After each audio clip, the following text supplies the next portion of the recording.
Club for donating this space to us and you today.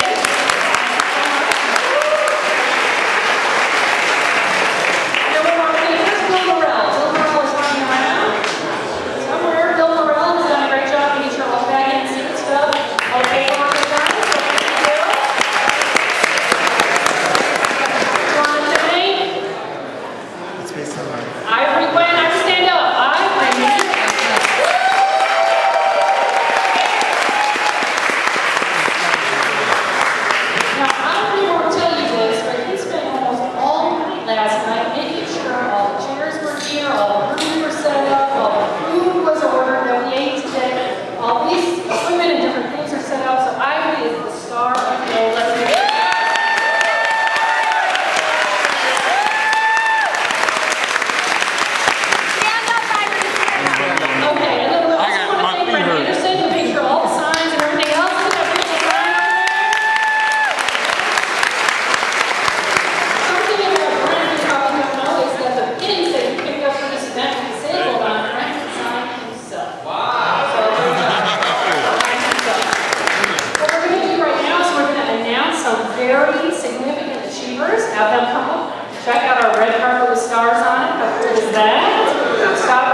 the cover up. Beautiful.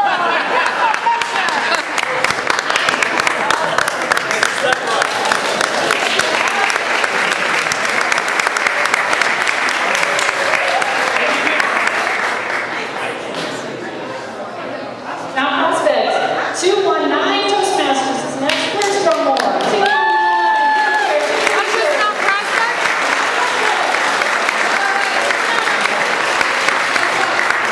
Hey, two more. Another round prospect.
looking exceptionally well.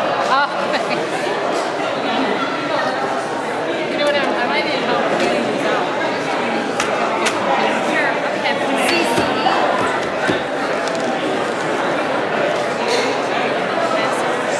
Maybe I'm the last one. Okay, so let's hear it back now for all the Distinguished Clubs. Congratulations again.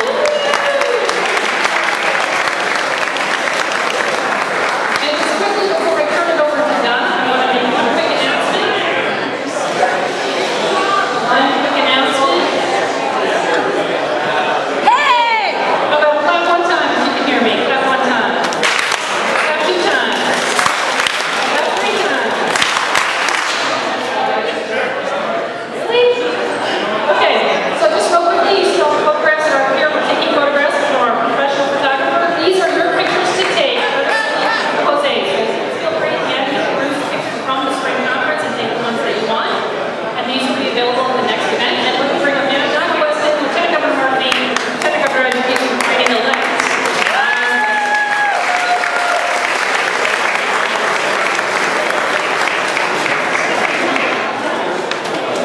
More mannequin. How about throw a couple cans of Coke? Now these are the people that have won Club Ambassador since the spring conference. And I still have them rolling in. You still have until June 30th to be a Club Ambassador for this year. First person I have is Annie Leon.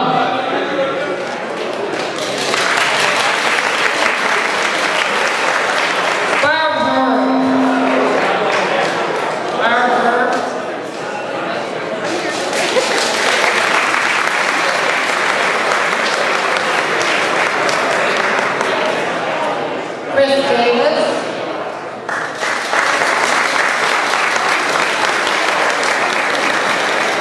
Gabriella Schumacher.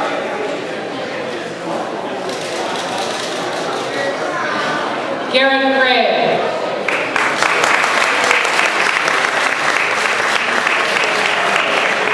Glenn Nielsen.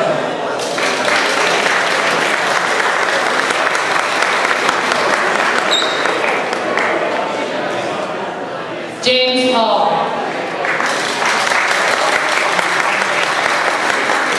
James Willis.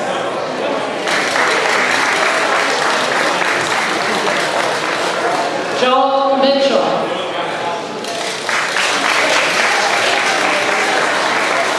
They must all be busy going out visiting more clubs. The last person, Linda Dyson.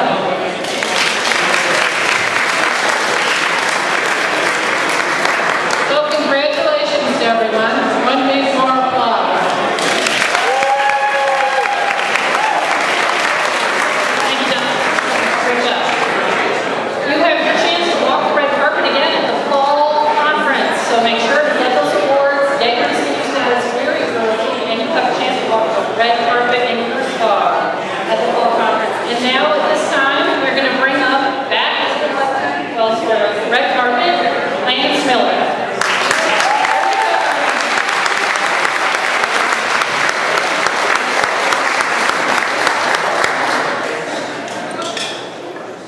I guess I'm supposed to say something. You know, it's interesting how we wind up where we are here today. And I know when I look at my life, it's what were the defining moments, the point when you got to actually turn that corner, you came to the intersection and you made the decision, whatever decision you made, it put you on the road that you're on today. And this whole concept of learning to communicate and is more than just talking. As I was alluding to in the first session this morning, how we grow up with parents that are showing us how to live our life and hopefully instilling values in us. At the same token, there's a certain loss we get because we lose a certain amount of our free will and our independence as we learn how to become socialized. We go to school. I mean, we couldn't survive without an education, but in order to go to school and learn, we have to learn how to get along with the group and think certain ways and learn things you don't want to learn. And in the process of that, it's unfortunate, at least what I've found, is so many times we can become our own worst enemy in the fact that as you live life, you wind up with a certain amount of invalidation that happens to you, and you start thinking that you're not really that good. You're really not worth that much. Your ideas don't count. 2 years ago, I was on a trip in Australia for Toastmasters, and there was a Toastmaster that arranged for me to go speak to a private school. And I thought, this is really great. I'd go over and talk to these kids, and I went in and they had about 180 kids from the ages of 7 to 17. And I went, what did I get involved in here? How am I going to communicate? First of all, you know how tough it is to talk to teenagers to begin with. Now you got to bridge this speech for 45 minutes over to include 7-year-olds. And I'm sitting over at the side while they're going through all their Australian national anthem and all the things they're going through, and I'm going, how am I going to do this? And then the headmaster was sitting next to me, and she said, oh, we're going to allow the ones that are 7 to 11 to leave. I was so relieved. Now, had I walked in and they said you have 12 to 17, I would have said, how terrible. But when you couch that with it was 7 to 17, I was glad to have the 12 to 17. But I'm standing over there at the side and I'm thinking, what in the world can I say to these kids that would make any sense to them? So the first thing I did, I just started to look at what was I like when I was that age. Well, okay, that's a good place to start. So I started my speech off with this. I remember when I was your age. When I was your age, and somebody my age was speaking to me, I was wondering how much longer he was going to live. Because when I was 15 or 16, being 50 or 55 years old was ancient. Where life's over. There's no fun. As far as I got to get out of bed. But then I looked at him, I said, how many people here have ever had a good idea? So I looked around and some hands went up. I said, cool. How many of you ever told that good idea to somebody else? And they told you it was stupid. And the hands shot up really fast at that point. And the kids were all sort of chuckling and laughing. I said, once that happened, how excited or willing were you to share your next good idea you had? Well, let me just ask you, were you more or less excited? And they go, less excited. I go, yeah, it's a funny thing that happens. I shared the story. I grew up in a large family. I was 6 kids. They were all boys, except 5 of them. I was a third. I was a middle child. That's why I'm so well-rounded in life, in case you're wondering. But I was busy as a kid making up for the 4 brothers I didn't have, so I was told to shut up in harmony on a regular basis. And I'll tell you, most of the time it was deserved. Okay? But as I went on and talked to these kids, I asked them if they knew who Galileo was. And we had to pull it around and finally came up with who Galileo was and what he did. And as you know what Galileo is, he proved scientifically for the first time that the sun doesn't go around the earth goes around the sun. And that went against the traditional thinking at that time, and that's part of Earth. And if you know what happened to Galileo when he communicated with the kid that, and I asked the kids if they knew. I said, well, he was placed under house arrest. He was put in jail, placed under house arrest. Anybody who believed or worked with him was placed under house arrest. His writings were suppressed for 100 years after that. Just because he had a new idea, which is interesting. Now, I said, you realize that today, we could still all walk around and think the sun goes around the earth. Because every time somebody had that idea, maybe it doesn't, they go, look around, they go, nah, I'm not saying anything. I'm not going to say that, look what happened to that guy. And the only way new ideas come out is if we have the courage to speak them.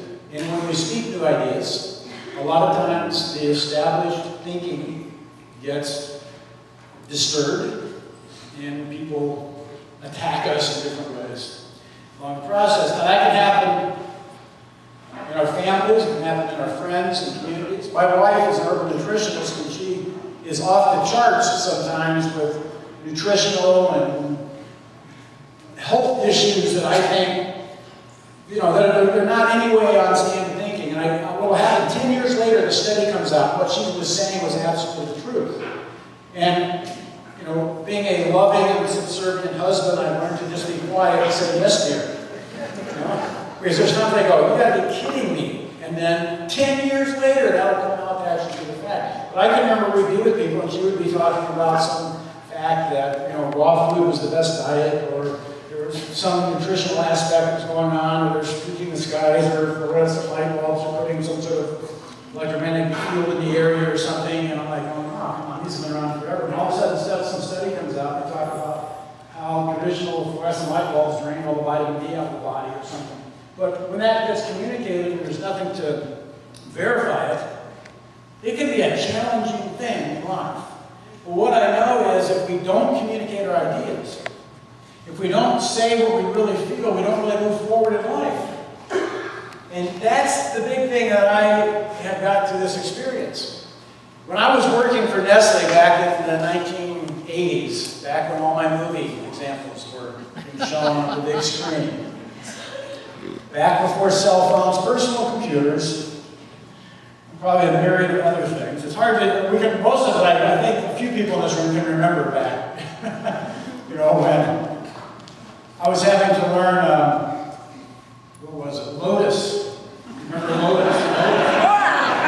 Having to learn Lotus spreadsheets, you know, and everything. And what does this asterisk mean? I don't understand the significance of an asterisk. Well, it's just an asterisk. Well, wait a second. On that, I was actually on the first cat food brand. My group product manager was out, my product manager was out, and another marketing assistant and myself were called up to the boardroom to give a report on what was happening on our brand. And I was so excited about being able to go up and present to the top executives in the company at that point. And I was going to shine, and I was going to be put on the fast track to CEO. I knew it was going to happen. They were going to say, where's this guy been hiding? We've got to get that guy. We've got to bring that guy up the ranks. And when they asked the question, I went to speak. And that flood of nervousness and everything tightened up, and my mind went blank, and I stammered and stumbled, and my marketing assistant, who was a lovely young lady, looked at me and took over and spoke. And I sat there realizing that what had just happened had not put me on a fast track to CEO, but put me on another fast track, which I didn't want to be on. I had an opportunity to shine, and it didn't happen. There were consequences for that. They weren't devastating consequences, but I certainly did make a good impression when I had the opportunity to. And I know that our ability to communicate has everything to do with our ability to succeed in life. And I used to think that communication was, actually I used to think thinking was probably the best skill you could have. To be able to look at something and analyze it and come up with a solution for it. I thought that would be the most valuable skill you could have, to be a brilliant thinker, to be able to assimilate information and categorize it, calculate, find solutions to problems. But I realized if you did that, but you weren't able to communicate the solution, it's like that solution never existed. And I really think communication is one of the most fundamental skills that we can have that affects our life. And behind that communication is the thinking. Because we've all heard people that actually talk, and talk, and talk, and talk, and talk. And after about a half an hour you go, what are they saying? Did they say anything? You know, I was sharing with some people, I had a little bit of a crazy business situation going on with a startup I've been involved in. And the names will be withheld to protect the guilty in this case. But the founder brought in a guy who thought was this brilliant business guy, and he writes these long emails to all of us. And we're trying to read them and decipher them, and then we get on the phone and talk with each other. What do you think he was saying? I didn't understand. What was that? And this guy has no clue as to what he's saying. But he thinks he's brilliant. He thinks he's shaping the company and he's directing us in the way we need to go. And we're sitting there going, he's absolutely nuts. He's the type of guy, if you were going to war, and you know he was on your side, you'd shoot him first and then go out to him. I've had a number of people. It's like, oh, you get rid of him because he's going to kill us. No one will take care of the enemy. And that's the end point. There are a couple of things that really, a couple of moments in my life that I think back that really had a significant impact on my viewpoint of communication. One of them was when I was in college. And I attended Michigan State University, and my father had attended Michigan State. And at that point in my life, my whole template for success was to do exactly what my dad did. So I went to Michigan State, and he met my wife on a blind date, so I was going on blind dates so I could meet my wife, but then I went back. My family had an open ice cream business, and there was a little dairy on campus, so my senior year I started working in the dairy, and we were making ice cream and cheese and lots of stuff. I was really familiar with all the equipment, and I was getting sick and tired of school, so it was a fun vocation for me to be doing. And there's this old guy that came over by the name of Dr. Trout, Dr. Malcolm Trout. He was 93 years old, still an active professor on campus. And he started talking and telling some stories, and they were the same stories that my dad used to tell. I remember I looked at him and I said, "My name's Lance Miller. My dad went here, graduated back in 1952. Did you know him?" I didn't tell him my dad's name. And he looked at me and he said, "Well, there are a lot of Millers." I said, "Well, his name was John Miller." He reaches out, hits me in the chest. I step back and because I remember the seat he sat. And Dr. Trout was an amazing guy, and I feel my life was blessed to have an opportunity to really meet him. He came over for the coffee breaks, and we met down in the furnace room in the basement of the dairy. We got a couple pounds of cheese, and we'd slice the cheese and have coffee and eat cheese, and he'd stick it on the end of the knife and pass it around the table. And he'd tell all these stories. Now, just so you know, and again, I'll sign autographs after the session here, but he was the father of homogenized milk. He was the person that actually created and perfected homogenizing milk. So when you drink your milk and the cream doesn't float to the top, you can think of Dr. Trout. I can see that you're excited and your life's going to be the same. But he was actually one of the most sought-after speakers at Michigan State, spoke all over the country, a phenomenal orator. He just had an incredible energy with him. 93 years old, rode his bicycle all over campus. And he fought in World War I. I remember he had somebody coming to visit us, and he said, he was a student of mine in 1925. He goes, "It's a little hard of hearing, so we'll just let him do most of the talking."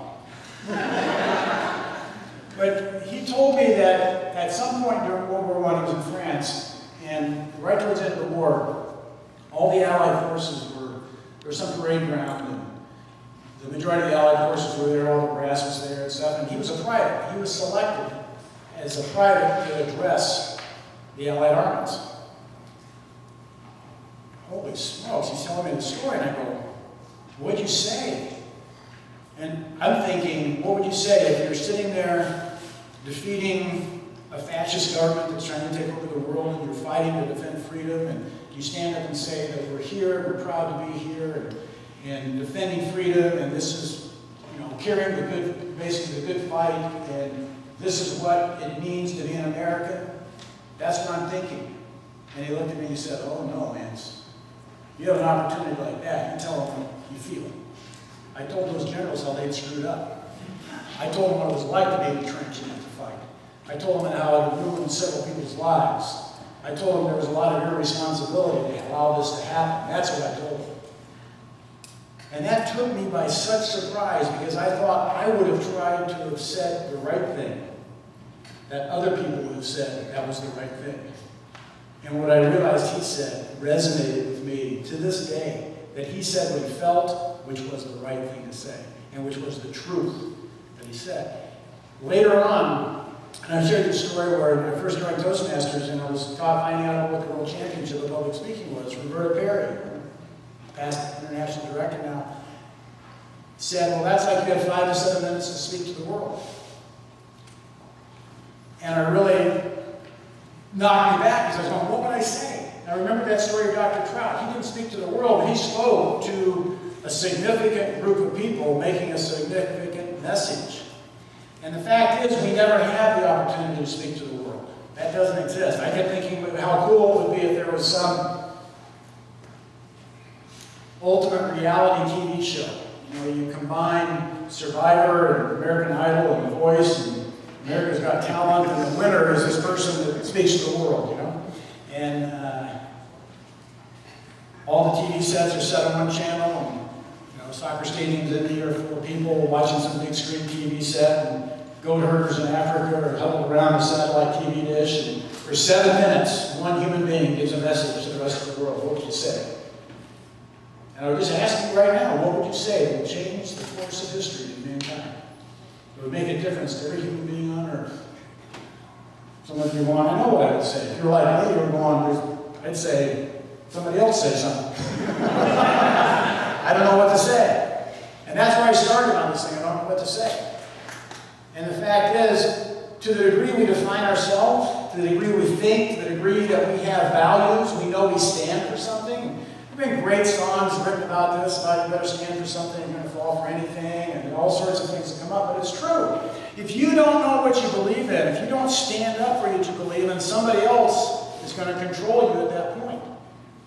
And if we want to be successful in our lives, we have to be able to interact with people and get agreement and handle the communication. And most often handle this horrible emotion that comes out. People getting upset and crazy ideas and being able to navigate these waters through. And the way we do that is with communication. Now, the truth of the matter is we do it with one form of communication or another. You know, it may not be verbal communication. I don't know if any of you have teenagers. Have you got teenagers? There's a lot of communication that takes place, right? You walk in an office, you ever have a boss or an executive in an office that won't listen to the employees? You think there's communication that happens? Yeah, I think that things get maybe sabotaged or not done in some way or another. There's communication that's taking place all over the place. You know, to be honest, hurling rocks and bullets at each other is a form of communication. You know, they wouldn't listen to me. Here, listen to this. You know, it's all that interaction of trying to be understood. And it's a lot better to be able to verbalize it than it is to, I guess, go physical on it. On a thing. So what I see with Toastmasters is there's this incredibly simple little program of all these volunteer people that sit around and people come in and we say, stand up and say something, tell us about yourself. Hey, people get to a point when you say something. Here's how you organize a speech. You do an opening, your body in conclusion. When you move around the room, your movement should be tied to your points in some way. And all of a sudden, people's lives start to change. There's no human communication course we do. You're 4 years old, you don't go away to school and learn how to talk. We look at our environment, we pair what we hear. Therefore, we get the good and the bad, and we pass it along. This is an opportunity to start weeding out the bad. And with that, I've told this story before. There's another significant moment in my life that dealt with communication. And it happened when I was 14 years old. Do any of you remember a comedy group called Cheech and Chong? Well, as you know, here in the Midwest, when wintertime comes, you hibernate down into the basements of the houses. Well, we don't have basements in California. We don't have winter there either, so. But my mother would not let me have a Cheech and Chong album because it was too blue. So, like any good mother, she thought that would prevent me from listening to one. But I was over at my buddy's house all winter listening to this Cheech and Chong album in his basement. We must have listened to that thing 30 or 40 times. And there was this one skit. If you listen to the album, you'll recognize it. But it's a couple making out on a couch late at night with a TV running in the background. And they're oohing and awing and moaning and groaning. And I'll tell you, at 14 years old, that is just incredible. And after listening to this thing for 20 or 30 times, I started listening to the TV show in the background. And this old Japanese war movie. Now, over the moans and the groans and the boos and the ahs and the smooches and all that sort of stuff, I'm about picking up the words of this old crackly, staticky Japanese TV show. And you hear this Japanese commander go, "You, honorable kamikaze pilots, will take your plane and fly them into American warships, killing yourselves and all aboard. Now, before final ceremony, are there any questions?" And you hear the commander go, "Yes, you in the back." And you hear this little tiny voice over the oohing and the eyeing and the moaning and the groaning and switching and static, and then that way in the back, you hear this little voice go, "Honorable Admiral, sir, you are your expletive mind."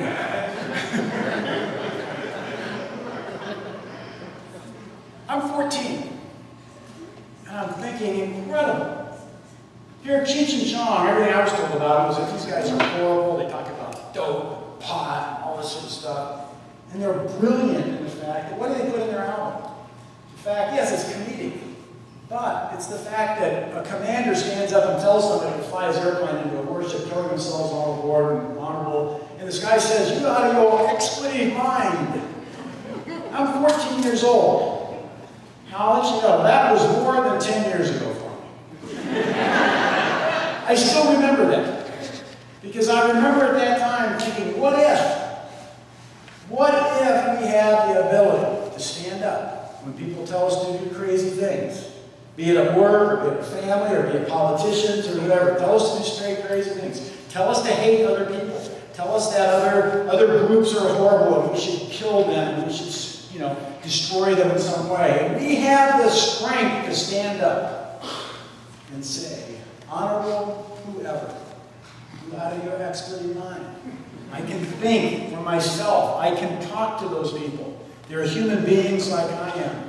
We can live together. And to me, that's the bigger game here, is on a human basis, coming together and communicating and living together and being able to relish in the differences, as minor as they are, the differences that our ethnicity, our religions, our cultures, our nationalities bring together, and relish in the fact that we're all human beings, and really what binds us is that human aspect. And that was one of the things when I worked for the Olympic Committee, that I just saw cultures from all around the world come together, and I was right out of Indiana. I traveled a bit, but I had not intermixed a lot with different cultures, and I looked at everybody and I said, they're no different than me. And they had the same feelings, the same concerns, the same hopes, the same dreams. How boring would it be if we were all middle-aged, slightly balding, slightly overweight white guys? It's the differences that bring the spice together and make it a great world. The differences of personalities, the difference of viewpoints. Let's embrace that. We do that with communication. So I just leave you with this. We're all learning to stand up. We're all learning to think. We're all learning to express ourselves. And most important, we're all learning to say, what if? Mr. Toastmaster.